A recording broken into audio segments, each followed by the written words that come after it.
Halo teman-teman, penikmat cerita novel. Kali ini saya akan melanjutkan cerita tentang menantu terbengkalai ternyata miliarder. Buat kalian yang baru mendengarkan cerita dari channel Gungred, jangan lupa untuk dukung terus channel Gungred dengan cara klik tombol like dan subscribe-nya. Dan saya ucapkan terima kasih banyak buat kalian yang sudah support. Supaya kalian nyaman mendengarkan sambil membaca novelnya, kalian bisa pakai fitur transkrip dengan cara klik selengkapnya dan tampilkan transkrip. Mantap bukan? Bab 486. Fadking membenci Adinata karena Adinata mengatakan dia sangat berkuasa di Inggris. Jika Adinata hanyalah orang kaya generasi kedua biasa dari Tiongkok, atau orang berkuasa dari negara lain, Fadking tidak akan menargetkan Adinata seperti ini. Karena Fadking selalu cemburu pada Anastasia, satu-satunya cara dia bisa merasa superior di depan Anastasia adalah dengan menemukan suami Inggris yang kaya. Oleh karena itu, di antara para suster, setiap kali terjadi sesuatu di Inggris, mereka akan berpaling kepada Fadking, karena Fadking adalah yang paling berkuasa di sini dan dapat membantu mereka. Oleh karena itu, dia tidak ingin percaya bahwa suami yang dinikahi Anastasia begitu berkuasa di Inggris. Tapi sekarang, ternyata dia seharusnya tidak mempertanyakannya dari awal, apalagi memprovokasi Adinata. Zhang Meng menyentuh lengan Fadking lagi dan berbisik, "Fadking, jangan terlalu keras kepala dan minta maaf kepada saudara Adinata. Kita semua adalah saudara perempuan Anastasia dan kita memiliki hubungan yang baik. Jangan mendapat masalah." Fadking tidak punya pilihan selain berjalan ke arah Adinata, menundukkan kepalanya dan berkata, "Saudara Adinata, maafkan aku seharusnya tidak menanyaimu, aku minta maaf padamu." Sebelumnya, Adinata mengatakan bahwa Fadking akan menampar wajahnya. Fadking juga mengangkat tangannya dan menampar wajah lembutnya. Adinata mendengus dingin dan bertanya, "Apakah kamu sekarang percaya bahwa Anastasia adalah Ratu Bar Inggris?" Fadking mengangguk, "Baiklah, saya percaya. Saya percaya bahwa semua bar di Inggris adalah milik Anda. Anda sangat hebat. Hanya saja saya tidak cukup tahu." Adinata berkata, "Tidak, kamu tidak percaya. Saya baru saja melihat 2 batangan, bagaimana kamu bisa mempercayainya? Berapa biaya untuk membeli 2 batangan? Bukankah begitu? Ayo, masuk ke mobil dan lanjutkan berbelanja." Nada bicara Adinata yang mendominasi mengejutkan beberapa saudara perempuan. Kamu meragukannya ketika kamu mengatakan kamu meragukannya, dan kamu percaya ketika kamu mengatakan kamu percaya? Apa aku membuatmu percaya? Dalam waktu 1 jam, saya meminta begitu banyak batang untuk menggantungkan logo, Ki, Anastasia. Saya ingin Anda melihat semuanya. Sayang, masuk ke mobil. Adinata meraih tangan Anastasia dan membawanya kembali ke kereta. Melihat ekspresi malu Fadking, Anastasia berkata kepada Adinata, "Sayang, Fadking juga sedikit lebih sia-sia. Faktanya, dia adalah orang yang baik, dan dia harus mempercayamu sekarang." Adinata berkata, "Kamu tidak perlu memohon padanya. Orang-orang seperti itu tidak akan berubah kecuali mereka diberi pelajaran. Lagi pula, ini hari pertamamu di Inggris. Aku juga ingin kamu berkeliling dan memeriksa propertimu." Dengan cara ini, Adinata membawa Anastasia ke bar ketiga, keempat dan ke-10. Setiap bar memiliki tanda Ki, yang berarti pemilik bar tersebut adalah Anastasia. Di pintu bar ke-10, Adinata bertanya lagi pada Fadking dan yang lainnya, "Apakah kamu percaya padaku sekarang karena aku tidak membual? Apakah kamu masih berpikir aku adalah pria yang setengah matang? Ya, aku tidak seperti suami kalian bertiga. Aku tidak membelikan Anastasia rumah atau mobil, dan aku tidak memberikan 1 sen pun sebagai mahar ketika kita menikah. Kamu pasti mengira aku ini laki-laki yang tidak berguna, karena di matamu, hanya laki-laki kelas bawah yang tidak akan membelikan rumah atau mobil untuk istrinya sebagai hadiah. Saya beritahu Anda, dunia ini besar dan ada banyak orang-orang kelas atas. Anda orang-orang vulgar, nilai-nilai rendah yang terbentuk dalam lingkaran vulgar hanya dapat diterapkan pada lingkaran kelas bawah Anda. Ada beberapa orang di dunia ini yang tidak dapat kamu pahami, dan kamu tidak memenuhi syarat untuk mengevaluasi mereka." Adinata telah membawa Anastasia ke 10 bar, dan dia sedikit lelah. Dia tidak ingin terus berkeliling hanya untuk membuktikan kepada ketiga wanita ini, jadi dia memberi mereka beberapa patah kata. Fadking, Zhang Meng dan Lin Beibei semuanya berdiri dengan patuh. "Maaf, Kak Adinata, kami melakukan kesalahan, dan kami tidak akan mengulanginya lagi di masa mendatang. Terima kasih, Saudara Adinata Brahma, karena telah mengajari kami. Kami pasti akan menyimpannya di hati kami." "Saudara Adinata, kamu benar. Kami sama sekali tidak satu lingkaran dengan kamu. Kamu jauh lebih maju dari kami." Mereka bertiga dengan patuh mendengarkan omelan Adinata, tapi Adinata tidak merasa bersyukur, karena Adinata tahu itu dengan kata-kata yang sama, jika Adinata adalah seorang miskin, jika Adinata tidak mempersiapkan kereta emas ini hari ini. Ketiga wanita ini pasti tidak akan setuju dengan perkataan Adinata. Adinata tidak ingin memberitahu mereka terlalu banyak, "Anastasia dan aku akan kembali,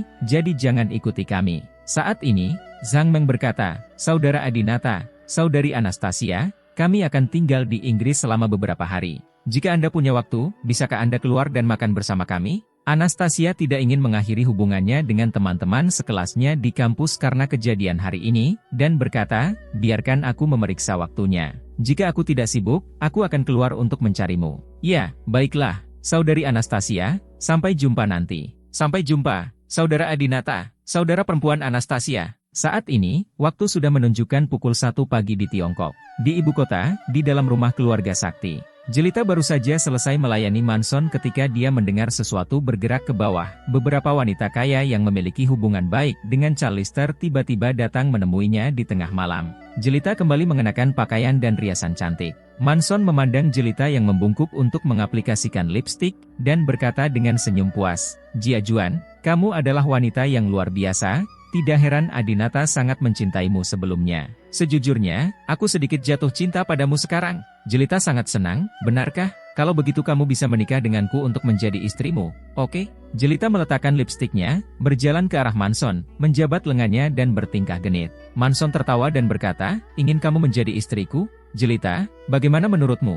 Keluargamu bangkrut dan tidak pantas bagi kami menjadi anggota keluarga Sakti. Bagaimana kamu bisa menjadi istriku? Namun, tidak apa-apa mengambil selir dan membiarkanmu menjadi istri keduaku." Jelita sangat tidak senang karena dia tidak ingin menjadi istri kedua. "Ngomong-ngomong, kamu merias wajah dan berganti pakaian. Mau kemana?" tanya Manson. Jelita berkata, "Ibumu punya beberapa teman di sini. Saya akan membuatkan sup untuk mereka." Manson tahu bahwa Jelita telah berusaha menyenangkan ibunya, hanya agar ibunya dapat menerima Jelita sebagai menantu dari keluarga Sakti. Namun, Manson agak aneh, ini sudah jam 1 pagi. Apakah para wanita tua ini sakit ketika mereka datang bermain kartu dengan ibuku di tengah malam? Jelita juga terkejut dan tidak tahu kenapa dia datang ke sini di tengah malam. Dia pergi ke dapur, membuat sup kepala ikan dan tahu sederhana, dan secara pribadi menyajikannya ke ruang tamu di lantai pertama. Jelita berjalan menuju Charlister dan berkata, "Bibi, saya melihat Anda punya teman di sini. Saya secara khusus membuat sup kepala ikan dan tahu. Minumlah sup di malam hari untuk menyehatkan perut Anda. Bibi, silakan makan semangkuk." 3 wanita parubaya di sekitar Charlister memandang Jelita dan memujinya. "Charlister, gadis ini sangat cantik dan berbudi luhur. Apakah dia pacar Emulin? Bagus sekali. Kapan kita akan mengadakan pernikahanmu?" Jelita merasa malu ketika mendengar pujian itu. "Bibi, tolong berhenti memuji saya. Saya tidak tahu apakah saya merasa terhormat menjadi menantu Bibi Sang." Omong-omong, hadirin sekalian, apakah ada hal khusus yang harus Anda lakukan ketika Anda datang selarut ini? Salah satu wanita parubaya, memegang ponsel, berkata, "Nak, apakah kamu tidak memeriksa Weibo? Apakah kamu tidak tahu apa yang terjadi?" Weibo. Jelita tiba-tiba bingung, segera mengangkat teleponnya dan mengklik Weibo. "Saya melihat pencarian terpopuler nomor 1 di Weibo adalah British Bar Queen." Mengkliknya, Jelita langsung melihat foto Adinata dan Anastasia duduk bersama di kereta emas. Bab 487. Jelita, saya menantu keluarga Brahma. Dalam foto tersebut, kereta emas sangat mempesona, menunjukkan keagungan dan kemewahan di mana-mana. Di dalam gerbong, Adinata dan Anastasia melambai ke kerumunan. Postur mulia itu seperti seorang raja dan ratu. Jelita tercengang sejak dia mengetahui bahwa Adinata telah membawa Anastasia ke Inggris. Dia merasa tidak nyaman. Dan foto ini merupakan pukulan telak bagi Jelita. Dia mengklik komentar di Weibo untuk memeriksa pesan dari netizen. "Sialan, kereta emas Ratu Inggris. Ternyata ada 2 orang Tionghoa yang duduk di dalamnya. Siapa mereka? Gadis itu cantik sekali. Dia mirip Ratu Inggris. Aura, postur, dan penampilannya sempurna. Ini mobil termewah yang pernah kulihat. Ini wanita tercantik yang pernah kulihat. Hanya wanita dengan ketampanan seperti itu yang pantas menaiki mobil ini.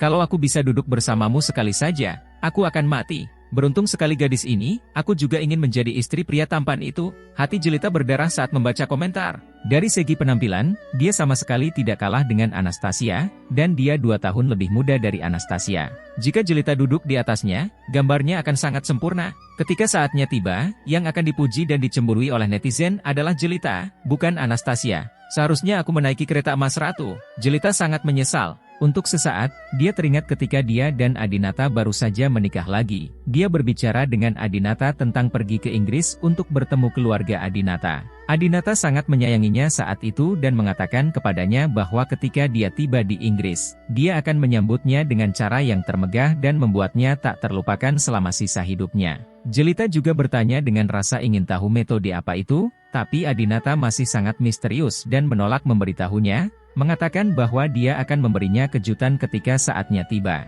Jadi ini kejutan. Jelita langsung mengerti. Dia menggigit bibirnya, air mata cemburu dan penyesalan akan mengalir. Jika Jelita dan Adinata tidak bercerai, maka orang yang duduk di kereta emas hari ini, yang membuat seluruh Inggris dan Tiongkok iri dan membicarakannya, adalah Jelita. Kali ini, beberapa wanita kaya juga membicarakan hal tersebut. Charlister, menantu laki-lakimu benar-benar luar biasa. Dia memiliki hubungan yang baik dengan Ratu Inggris dan membiarkan Anastasia menaiki kereta emasnya. Kudengar tidak sembarang orang bisa menaiki kereta emas ini. Ya, keluarga Brahma benar-benar kuat. Pantas saja kamu ingin menjadikannya menantumu. Kamu sangat cerdas. Ngomong-ngomong, Charlister, kenapa kamu tidak pergi ke Inggris bersama kami? Bukankah Mingse Sakti ikut? Adinata selalu menjadi menantu pengganti, menantu dari rumah ke rumah. Anastasia bahkan tidak mampu membeli rumah atau mobil. Hal itu juga membuat Charlister sangat malu di depan teman-temannya. Sekarang saya mendengar teman baik saya terus memuji Adinata, yang membuat Charlister merasa sedikit malu. Charlister berkata, "Oh, awalnya saya berencana untuk pergi bersama, dan barang bawaan saya sudah dikemas, tetapi sebelum kami naik pesawat, tiba-tiba saya mengalami sakit kepala yang parah. Menantu laki-laki saya merasa sangat kasihan kepada saya. Dia takut jika saya lelah karena bepergian dan duduk di pesawat lebih dari 10 jam, kondisi saya akan semakin buruk, maka dia meminta saya untuk istirahat beberapa hari sebelum pergi." Setelah mendengarkan kata-kata Charlister, beberapa orang kembali memuji Adinata. "Oh, lihat Adinata, betapa perhatiannya dia terhadap ibu mertuanya. Jika menantu kita setengah dari Adinata MU, aku akan puas." Charlister tertawa dan berkata, "Adinata adalah seorang anak yang tahu bagaimana menjaga orang lain. Dia sering memijat kakiku dan sebagainya, dan dia sangat pandai dalam hal itu, hahaha. Aku sangat iri padamu, Charlister. Menurutku kondisimu baik-baik saja sekarang. Sakit kepalamu sudah hilang, kan?" Charlister berhenti dan tersenyum, "Yah, jauh lebih baik. Kalau begitu ayo pesan penerbangan ke Inggris secepatnya," kata seorang wanita gemuk. Charlister tertegun, "Kami? Mengapa kamu ingin pergi juga?" "Ya, tidak menarik bermain kartu di Tiongkok terus-menerus. Kita bisa pergi ke luar negeri dan bermain kartu serta bertaruh pada sepak bola dan kuda pada saat yang bersamaan. Hebat sekali." "Ya, kebetulan sekali anak saya juga berada di Inggris. Menantu laki-laki Anda sangat makmur di Inggris, tetapi Anda harus membiarkan anak saya yang konyol mengenal Adinata. Sampai jumpa." Charlister sangat malu, tentu saja dia ingin pergi ke Inggris, tapi Adinata tidak membiarkannya pergi sama sekali. Namun, wanita kaya ini telah menjadi teman baik Charlister selama beberapa dekade, sejak mereka berinisiatif untuk berbicara. Charlister terlalu malu untuk menolak.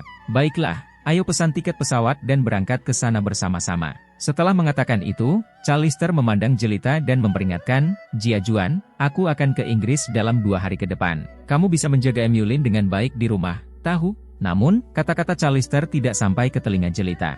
Jelita menatap kosong ke foto Adinata dan Jelita yang duduk di kereta emas di layar ponselnya, seluruh sosok itu tidak bergerak seperti patung. Beberapa wanita kaya juga tertawa. "Haha, gadis ini tercengang. Itu pasti foto Anastasia, sangat menarik. Ya, jangan bicara tentang gadis muda ini. Umurku hampir 50 tahun, dan aku masih membayangkan wanita yang duduk di kereta itu adalah aku. Hei, Kakak Sin, bukan. Tapi kamu ingin menikah dengan menantu Charlister? Meskipun kamu seorang wanita dewasa dan masih memiliki pesona, dia 20 tahun lebih muda darimu. Usia bukanlah masalah. Jika Adinata dan Charlister tidak memiliki hubungan seperti itu, aku tidak akan membiarkan gadis kecil ini pergi." Hahaha. Beberapa orang sedang mengobrol dan tertawa, dan Charlister juga tertawa canggung, lalu memanggil Jelita 2 kali, "Jia Juan, Jia Juan." Saat itulah Jelita terbangun dari keterkejutan dan kecemburuannya. "Maaf tante, kalian bicara dulu, aku ke atas dulu." Jelita langsung berjalan ke atas dan kembali ke kamar. Setelah kembali ke kamar, Jelita segera mulai mengemas pakaiannya.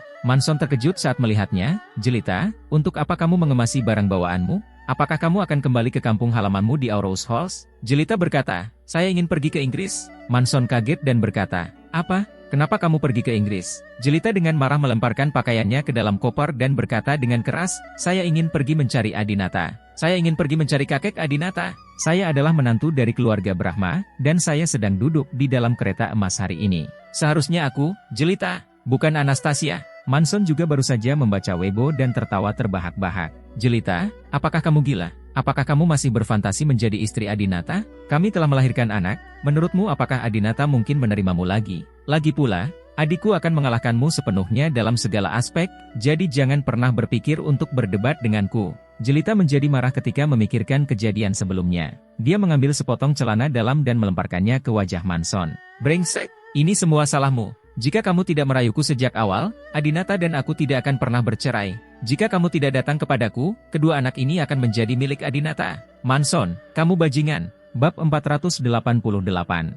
Jelita selalu rendah hati di depan Manson, berusaha menyenangkan Manson sepanjang waktu. Tapi sekarang, Jelita memarahi Manson seperti ini. Manson juga marah. "Jelita, apa kamu gila? Beraninya kamu berbicara kepadaku dengan sikap seperti itu? Dan kamu bahkan melemparkan barang ke arahku. Apakah kamu masih ingin menjadi istriku?" Jelita berkata, "Saya tidak peduli menjadi istri kedua Anda. Saya ingin menjadi istri keluarga Brahma. Saya ingin naik kereta emas. Dan saya ingin menjadi ratu bar Inggris." Manson meraih pakaian yang dilemparkan oleh Jelita dan berkata dengan marah, "Apakah kamu layak menaiki kereta emas Ratu Inggris? Lihatlah dirimu di cermin dan lihat apakah kamu layak." Jelita berkata dengan percaya diri, "Saya bercermin setiap hari. Saya sangat cantik, sangat cantik. Saya tidak lebih buruk dari Anastasia.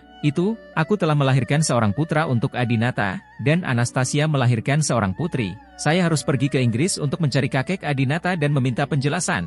Jelita menutup koper dan berkata, "Besok pagi, saya akan membawa putra saya dan Adinata ke Inggris. Saya akan menyerahkan putri saya kepada Anda untuk merawatnya terlebih dahulu." Setelah mengatakan itu, dia meninggalkan kamar Manson. "Dasar jalang, kembalilah ke sini. Kamu tidak diperbolehkan pergi ke Inggris untuk mencari Adinata. Kamu milikku." Manson selalu menganggap Jelita sebagai wanita murahan, namun saat hendak pergi, Manson sangat enggan melepaskannya. Terlihat bahwa Jelita memang sangat menawan dan mampu membuat siapapun tergoda. Saat ini, di jalanan London, Inggris, Adinata dan Anastasia masih duduk di kereta emas, menerima pemujaan semua orang. Setelah berpisah dari teman-teman sekelasnya, Anastasia bertanya, "Sayang, kita mau kemana? Ke hotel?" Adinata memandangi malam yang semakin indah di depan dan berkata, "Daripada pergi ke hotel, pergilah ke rumah kami dan temui kakek. Ayahmu masih makan malam dengan kakek." Anastasia segera menjadi gugup. "Hazi, apakah kamu ingin bertemu kakek malam ini?" "Tidak, aku minum banyak anggur.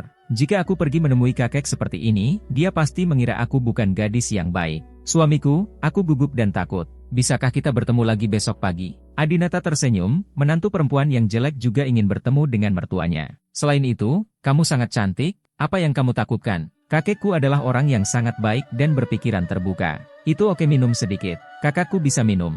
Budaya minum di Tiongkok berbeda dengan di luar negeri. Jika Anda pergi ke bar untuk minum di Tiongkok, kemungkinan besar Anda bukanlah gadis yang serius. Namun di luar negeri, hal ini merupakan hal yang sangat lumrah. Anastasia menjadi semakin gugup, meskipun malam sebelumnya matanya menjadi semakin indah. Derap kaki kereta emas bergema dengan keras, dan saat mereka memasuki kawasan yang sangat kaya dan privat, tidak banyak penonton di sekitarnya. Keduanya sampai di sebuah taman hijau dengan pemandangan alam yang sangat indah. Anastasia melihat sekeliling dengan gembira. "Suamiku, apakah kakekmu tinggal di sini? Lingkungannya sangat indah." Adinata berkata, "Kami belum tiba. Ada sebuah kastil di seberang Gunung Primrose di depan. Kakek saya tinggal di kastil." "Kastil?" Anastasia sangat menantikan kastil seperti apa yang akan ditinggali rumah sakti aminya. Karena ini adalah pertama kalinya Anastasia ke sini dan dia sedang menaiki kereta, Adinata meminta penunggang kuda untuk mengontrol kecepatan dengan sangat lambat di sepanjang jalan agar Anastasia dapat melihat pemandangan. Pemandangan di sepanjang perjalanan begitu indah sehingga Anastasia terus menikmati pemandangan indah tersebut dan berfoto dengan ponselnya tanpa henti. Segera, ketika mereka tiba di suatu tempat, Anastasia tiba-tiba berkata, "Ponsel tidak memiliki jaringan." Adinata berkata, "Kami di sini, lihat kastil di depan kami, itu kastil Aye keluarga Brahma kami." Anastasia melihat ke depan, dan benar saja ada kastil berwarna terang yang megah. "Wow, kastil yang sangat indah. Apakah disebut kastil Aye? Apakah itu dari keluarga Brahma, MU?" Anastasia bertanya. Adinata tersenyum dan berkata, "Kalau tidak, menurutmu siapa itu?" Anastasia merasa malu untuk beberapa saat. "Saya benci itu." Adinata memegang tangan Anastasia dan berkata, "Keluar dari mobil, ayo jalan ke sana." Adinata dan Anastasia berpegangan tangan dan berjalan berdampingan dengan gembira, menginjak bayangan mereka sendiri di bawah langit penuh bintang. Kastil di depannya adalah rumah Adinata yang sangat familiar. Namun, pada saat ini, Adinata tiba-tiba teringat seseorang. Cynthia Yandra. Wajah cantik Cynthia Yandra tiba-tiba terlintas di benak Adinata. "Kupikir wanita yang kubawa dengan tanganku itu cantik." Faktanya, saat ini, Adinata sudah membayangkan adegan membawa seorang wanita kembali ke rumahnya. Awalnya, dia mengira dia akan membawa Jelita, tetapi kemudian, dia mengira dia akan membawa Cynthia Yandra. Namun, dia tidak pernah menyangka bahwa orang pertama yang mengikutinya pulang adalah Anastasia. Tak perlu dikatakan lagi, jelita, dia telah mengecewakan Adinata, dia tidak layak memasuki kastil Aie. Namun, Cynthia Yandra, Cynthia, tahukah kamu betapa aku ingin kamu datang ke sini dan menunjukkan rumahku padamu? Adinata memegang tangan Anastasia, merasa sedikit sedih di hatinya. Ah, ada seseorang di sana. Tiba-tiba, Anastasia berteriak. Dia menemukan sosok di taman di kedua sisi. Adinata tersenyum dan menyapa wanita itu, "Hai." Wanita itu juga tersenyum dan membungkuk hormat kepada Adinata dan Anastasia. Adinata memperkenalkan, itu adalah tukang kebun dari keluarga Brahma kami. Di luar kastil, ada taman dan kebun buah-buahan. Ketika Anastasia melihat bunga merah dan kuning itu, dia tidak bisa menahan diri untuk tidak melangkah maju dan melihat lebih dekat. Wah, indah sekali bunganya. Aku belum pernah melihatnya. Apa namanya? Aku juga belum melihat apapun di kebun. Apakah ini bisa dimakan? Adinata tersenyum, jangan khawatir, kita punya banyak waktu. Saya akan menjelaskannya kepada Anda besok siang. Akhirnya setelah melewati taman dan kebun buah-buahan, keduanya memasuki kastil. Di gerbang kastil, ada dua prajurit kerajaan yang menjaga gerbang. Salut! Begitu Adinata dan Anastasia datang, mereka memberi hormat. Anastasia tersenyum dan mengangguk, lalu masuk dengan gugup. Apa yang harus aku lakukan, suamiku? Aku gugup sekali. Mengapa ada tentara kerajaan di rumahmu? Ratu Inggris juga ada di kastil, kan? Adinata memegang erat tangan Anastasia dan mempercepat langkahnya. Dia harus membiarkan dia melihat keluarga Adinata secepatnya, jika tidak, dia akan gugup sampai mati. Memasuki kastil, Anastasia kembali terpana oleh kemegahannya. Dia belum pernah melihat kastil yang begitu megah dan mewah. Anastasia bertanya-tanya, ada kastil yang begitu mewah di Inggris? Mengapa saya belum pernah mendengarnya? Adinata menjelaskan, kastil Aie, Anda tidak dapat menemukannya secara online, dan Anda tidak dapat melihatnya menggunakan Google Maps. Hanya sedikit orang yang mengetahui keberadaan tempat ini. Adinata menarik Anastasia ke restoran sebesar rumahnya. Kakek, aku membawa istriku kembali. Bab 489.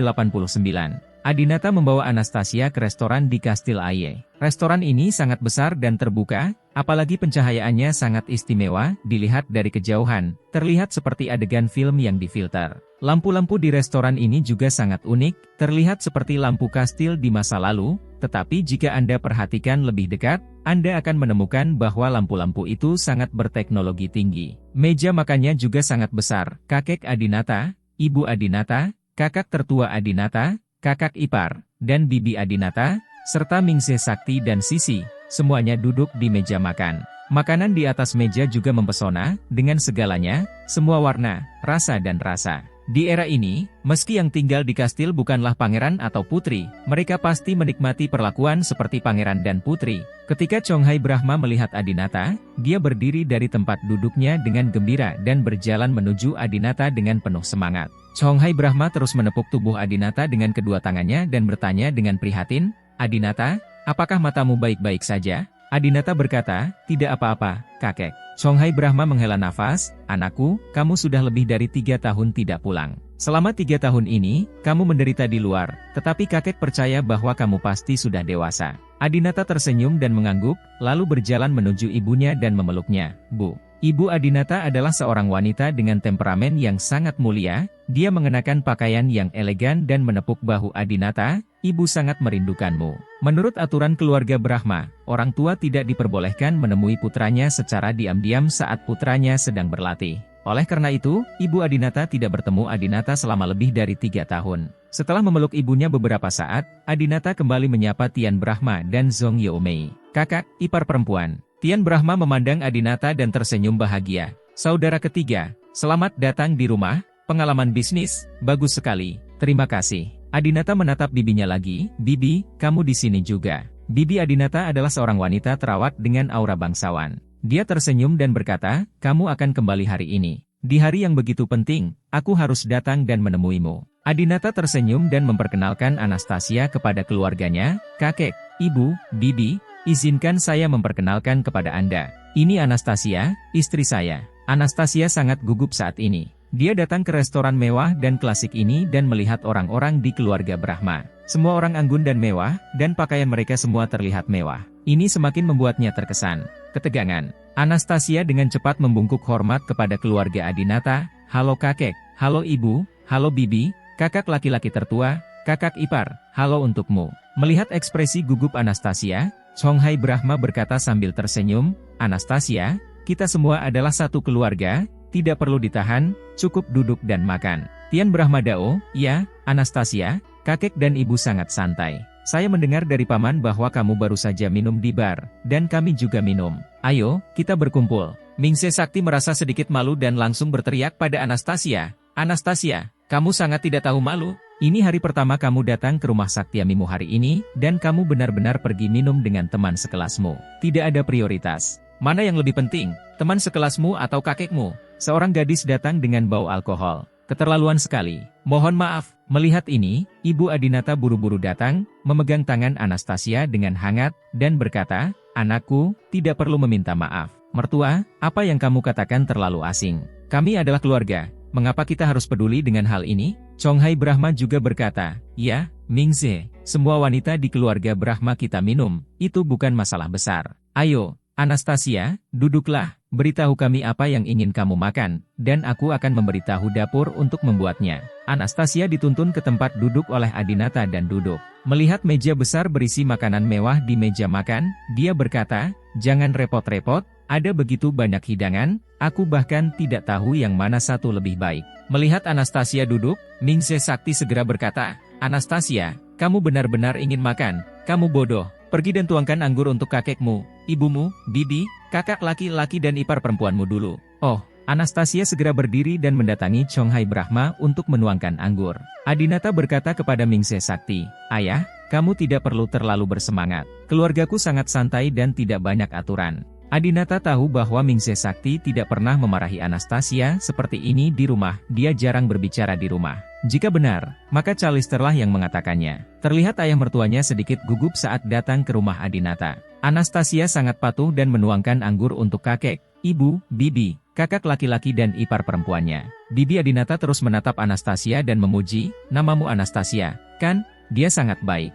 Dia cantik dan melakukan banyak hal dengan baik dan murah hati. Tuan Sakti, kamu telah membesarkan seorang putri yang baik." Wajah Mingse Sakti menjadi sedikit merah ketika dia mendengar pujian Bibi Adinata. Dia mengambil gelas anggur dan berkata dengan penuh semangat, "Kamu terlalu sopan. Bagaimana saya bisa mendapatkan pujian seperti itu dari Anda? Saya ingin bersulang untuk Anda, terima kasih." Setelah mengatakan itu, Mingse Sakti meminum semuanya dalam satu tegukan. Adinata tidak bisa tidak terkejut ketika melihat ini. "Biarkan aku pergi. Apa yang terjadi dengan ayah mertuaku hari ini?" Dia sangat bersemangat dengan semua yang dia lakukan, dan dia melakukannya hanya dengan sekali minum. Adinata dengan cermat mengamati cara Mingse Sakti memandang Bibi Adinata, dan menemukan bahwa ketika Mingse Sakti melihatnya, ekspresinya jelas berbeda dari yang lain. Adinata tersenyum, akhirnya mengerti apa yang sedang terjadi. Pantas saja Mingse Sakti memohon padaku untuk membawanya ke sini. Ternyata dia ingin bertemu bibiku. Adinata tahu bahwa Mingse Sakti tertarik pada Bibi Adinata. Saat itu, keluarga Sakti bermaksud agar Mingse Sakti dan Bibi Adinata berkembang menjadi pasangan. Untungnya, mereka tidak berhasil, jika tidak akan ada Anastasia. Anastasia melihat ayahnya menghabiskan anggur dalam satu tegukan, dan berpikir bahwa ayahnya mencoba untuk memamerkannya, dan membiarkannya melakukan hal yang sama. Jadi Anastasia juga berdiri dengan segelas anggur di tangannya dan berkata, "Kakek, ibu, bibi, kakak laki-laki tertua, kakak ipar, aku minta maaf hari ini. Itu karena aku bodoh dan aku terlambat. Aku akan menghukum diriku sendiri dengan minuman." Anastasia meminum segelas anggur putih dalam sekali teguk. Tian Brahma tersenyum dan bertepuk tangan, seperti yang diharapkan dari seorang putri di ibu kota, pahlawan di antara wanita, lumayan. Setelah Anastasia duduk, Adinata meraih tangan Anastasia dan berbisik, "Sayang, kamu sangat galak hari ini. Pertama kamu minum anggur merah, lalu brandy, dan sekarang kamu minum lagi. Bye, tolong santai saja, saya berencana untuk tidur denganmu di rumah baru malam ini." Anastasia benar-benar sedikit pusing. "Suamiku, jika nanti aku benar-benar mabuk, kamu harus mengawasiku dan jangan biarkan aku mempermalukan diriku sendiri." Adinata juga penasaran karena dia belum pernah melihat Anastasia mabuk sebelumnya, dan setelah minum bersamanya beberapa kali, dia menemukan bahwa kapasitas minumnya dianggap baik bahkan di kalangan orang utara. Adinata bertanya dengan rasa ingin tahu, "Sayang, apa yang biasanya kamu lakukan saat mabuk?" Anastasia berkata, "Nyanyikan." Adinata sangat terkejut. Dia segera menjentikan jarinya dan meminta seorang pelayan untuk datang dan berkata, "Siapkan mikrofon dinamis." Anastasia, bab 490. Adinata selalu ingin mendengar Anastasia bernyanyi. Menurutnya Anastasia pasti terdengar sangat bagus. Karena saat keduanya sedang jatuh cinta, Suara Anastasia membuat Adinata mabuk. Oleh karena itu, Adinata selalu ingin Anastasia bernyanyi untuknya, tetapi Anastasia pemalu dan merasa Adinata terlalu profesional dalam bermusik dan tidak menyukainya karena tidak bernyanyi dengan baik, jadi dia menolak untuk bernyanyi. Hari ini, Anastasia dalam kondisi sedemikian rupa sehingga dia akan segera mabuk. Anda dapat mengambil kesempatan ini untuk membiarkannya bernyanyi untuk memuaskan rasa penasaran Adinata.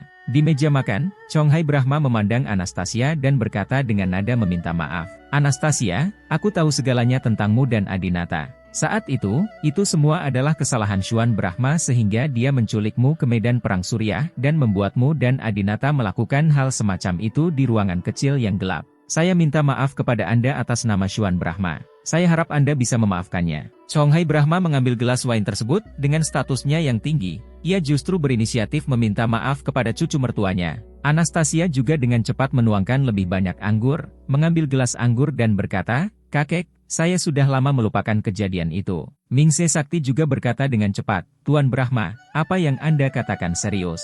Menurut pendapat saya, Chuan Brahma tidak melakukan ini untuk menghina Anastasia. Dia pasti berpikir bahwa Anastasia dan Adinata adalah pasangan yang cocok, itu sebabnya saya secara khusus terikat dengan pernikahan ini. Omong-omong, kita harus berterima kasih kepada Chuan Brahma. Jika bukan karena dia, bagaimana kedua keluarga kita bisa menikah? Putrinya diperkosa, dan Mingse Sakti, sang ayah, sebenarnya berbicara mewakili pelakunya Chuan Brahma. Suatu ketika dia mendengar nama Chuan Brahma, dia mengertakkan gigi dengan kebencian dan ingin membunuh seseorang dengan pisau. Namun sekarang, pria yang memperkosa Anastasia adalah pria luar biasa yang tidak bisa dipilih di antara ratusan juta orang di Tiongkok, dan keluarga Brahma bahkan lebih berkuasa daripada keluarga Sakti. Yang terpenting Anastasia benar-benar jatuh cinta pada Adinata dan hidup bahagia sekarang. Oleh karena itu, tidak ada seorang pun yang memikirkan masalah ini. Saat ini, Tian Brahma tiba-tiba menjadi marah dan berkata, kakak kedua sangat keterlaluan. Dia benar-benar melakukan hal seperti itu pada saudara ketiga dan Anastasia. Anastasia, jangan khawatir. Saat Chuan Brahma kembali ke keluarga, aku akan membantumu memberinya pelajaran. Anastasia sangat tersentuh, terima kasih, saudaraku. Tidak perlu memberinya pelajaran. Saya sudah memaafkannya. Chonghai Brahma mengangguk gembira. Anastasia, ada satu hal lagi. Kali ini kamu datang ke Inggris. Aku ingin secara resmi memasukkanmu ke dalam keluarga Brahma kami. Mulai sekarang, kamu adalah menantu dari keluarga Brahma kami, dan kamu dapat mewarisi semua aset keluarga Brahmaku. Tian Brahma mengubah amarahnya menjadi senyuman dan berkata, saudara-saudara, saya tahu bahwa keluarga Sakti Anda juga sangat kaya, tetapi dibandingkan dengan keluarga Brahma kami, dapat dikatakan bahwa itu tidak ada artinya jika dibandingkan. Keluarga Brahma kami memiliki lebih banyak aset daripada yang dapat Anda bayangkan. Selamat. Zhong Yomei di samping juga tersenyum dan berkata, selamat, Anastasia. Anastasia juga sangat senang, dia akhirnya diakui sebagai menantu perempuan dari keluarga Brahma, bisa dimasukkan ke dalam rumah leluhur, dan bisa memenuhi syarat untuk mewarisi properti. Tidak semua orang yang menikah dengan Adinata memiliki kualifikasi ini. Meskipun Jelita pernah menikah dengan Adinata sebelumnya, dia tidak dikenali oleh keluarga Brahma. Terima kasih kakek, terima kasih kakak dan adik ipar. Anastasia sangat senang sehingga dia mengambil gelas anggur dan meminumnya lagi. Hei. Adinata melihat Anastasia minum lagi dan tidak bisa menghentikannya, bahkan jika dia mau, dia berpikir istrinya pasti akan mabuk malam ini. Seperti yang diharapkan, saat mengobrol dengan keluarganya, Anastasia menjadi bahagia. Adinata mengambil kesempatan itu untuk memberinya mikrofon, sayang, aku sangat bahagia hari ini, ayo nyanyikan sebuah lagu untuk semuanya. Anastasia mengambil mikrofon, yang sama sekali tidak tersedia di pasaran, dan berkata dengan riang, oke, bahkan sisi kecil pun terkejut, ibu benar-benar bernyanyi. Adinata diam-diam bersuka cita, suara Anastasia begitu indah, nyanyiannya juga pasti mampu membuat orang terpesona sampai mati. Anastasia mengambil mikrofon dan berdiri di samping meja makan. Melihat Chonghai Brahma lebih tua, dia berkata, kakek, izinkan aku menyanyikan lagu John Lennon untukmu. Adinata berkata, kakekku tidak suka mendengarkan lagu berbahasa Inggris. Kamu tidak perlu menyanyikan lagu-lagu lama secara khusus, cukup nyanyikan apa yang ingin kamu dengarkan akhir-akhir ini. Anastasia berpikir sejenak, yang ingin saya dengarkan akhir-akhir ini. Lagu yang suka didengarkan Anastasia akhir-akhir ini adalah Burung Terbang dan Jangkrik. Anastasia memandang Adinata, kalau begitu izinkan aku menyanyikan Burung dan Jangkrik. Suamiku, bisakah kamu membantuku mengiringinya? Anastasia tahu bahwa Adinata tahu banyak alat musik, dan menyanyikan acapella jelas tidak sebaik diiringi musik. Tapi Adinata duduk tak bergerak di kursinya, saya seorang tuan muda, bagaimana saya sendiri bisa melakukan hal seperti itu? Di luar dugaan, sesampainya di rumahnya, Adinata justru memasang buku tuan muda. Biasanya di halaman Anastasia, dia akan memasak dan merapikan tempat tidur sendiri. Anastasia cemberut, sedikit tidak senang, dan kemudian mulai bernyanyi a cappella. Katamu botol kosong cocok untuk membuat permohonan, di tempat yang berangin hangat dan sinar bulan. Suara Anastasia memang sangat indah, dan langsung memikat hati Adinata, membuatnya teringat segala macam momen indah bersamanya. Namun, setelah menyanyikan baris ini, Anastasia tertegun sejenak. Karena dia mengetahui bahwa setelah dia menyanyikan baris ini secara a cappella, suara petikan gitar, piano, dan drum tiba-tiba terdengar. Seseorang menemaninya. Namun, Anastasia berbalik dan melihat sekeliling, dan tidak ada musisi yang hadir. Anastasia penasaran, tanpa musisi, dari mana asal suara gitar, piano, dan drum? Adinata tersenyum, istri bodoh, kamu belum melihat teknologi hitam dari keluarga Brahma kami. Alasan Adinata tidak menemaninya adalah karena ada sistem pengiring otomatis yang dipasang di rumahnya. Saat Anastasia menyanyikan sebuah lagu, sistem akan segera memuat instrumen sumber suara lembut,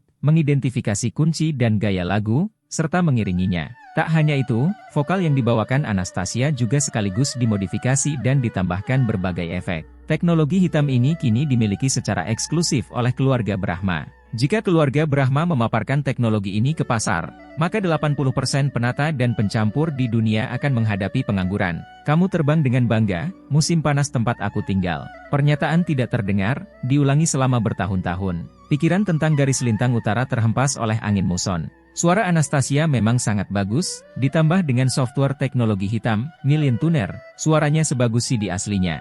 Dan mendengarkan lagu cinta sedih ini, sosok Cynthia Yandra sekali lagi muncul di benak Adinata. Cynthia Yandra mengenakan setelan CEO yang mendominasi, dengan kaki bersilang dan merokok seorang wanita, postur yang mulia dan menawan itu telah terpatri di hati Adinata. Pada saat ini, Tian Brahma tiba-tiba duduk, meletakkan satu tangan di bahu Adinata, dan memegang gelas anggur dengan tangan lainnya, sambil berkata, "Kakak ketiga, aku curiga istrimu berselingkuh sebelumnya dan kamu hampir bercerai. Itu adalah kelalaianku. Aku tidak menyangka Xuan Brahma begitu licik dan jatuh ke dalam perangkapnya. Kamu tidak akan menyalahkanku, kan?"